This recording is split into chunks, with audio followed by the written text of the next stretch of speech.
आज हम लोग मत्स्य, मुद्रा और मैथुन, ये तीनों पर मैं जो शिव जी ने कहा है थोड़ी बात उसको समझा दूंगी। पहले तो मत्स्य को समझ लेते हैं।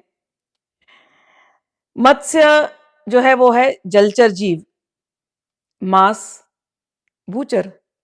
हम पूरे मांस के ही बने हुए हैं, ठीक है ना। तो जिसको समर्पित करना है, अपने आप को समर्पित करना है। ये जो बाहर जो शरीर है ना, मांस, मांस से बना हुआ ये पुतला, हार्ड मांस का बना हुआ पुतला, ये हुआ हमारा भूचर, इसको समर्पित करना है। फिर हो गए जलचर यानी मत्स्य, मत्स्य यानी मछली, मीन।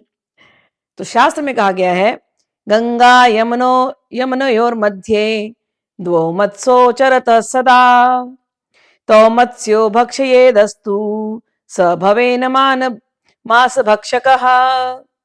इस शरीर में गंगा यमुना नाम की दो नदियां हमेशा चल रही हैं। एक है इड़ा और एक है पिंगला। पिंगला को यमुना कहते हैं, इड़ा को गंगा कहते हैं। ये दोनों हमेशा चल रही हैं। कहाँ चल रही हैं? श्वास प्रश्वास के माध्यम से। इनका क्या कनेक्शन है? इनका हमारे मन से कनेक्शन है। आपको बहुत क्रोध आएगा, सांस देखो फूलने लगेगी।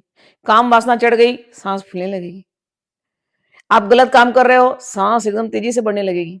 लाई डिटेक्टर टेस्ट होते हैं ना, कैसे पकड़ते हैं आपकी सांस? सांस जैसी तेज होगी वैसे ही आपके ब्लड प्रेशर सब बदलने लगेगा।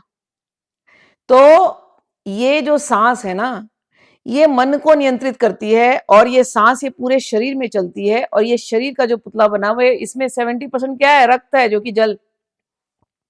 ये शरीर उस रक्त कण और इन सांसों से चल रहा है कि नहीं? तो ये जो सांसें कही गई ना, ये जो मन रूपी, इसको कहते हैं मन रूपी मीन। तो मीन जिसकी बलि देनी है पंचमकार में, मीन यानी मत्स्य, मत्स्य यानी ये सांस। इस सांसों को रोक करके अपने मन को भगवान के चरणों में समर्पित कर देना। तो शरीर को समर्पित करना भूचर, मन को समर्पित करना जलचर, सांसों को समर्पित करना जलचर।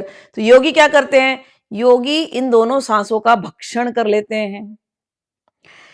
तो मत्स्यो भक्षयेदस्तु, भक्षण कर लेना का अर्थ है सांस को साधना करते करते करते करते, प्राणायाम करते करते करते उस सांस की जो गति है उसको मंथर कर देते हैं, शिथिल कर देते हैं।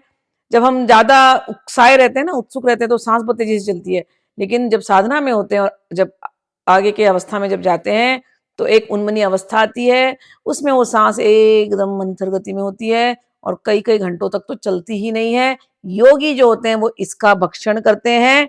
यही भूचरी खेचरी क्रिया है और यही मत्स्य मूला है।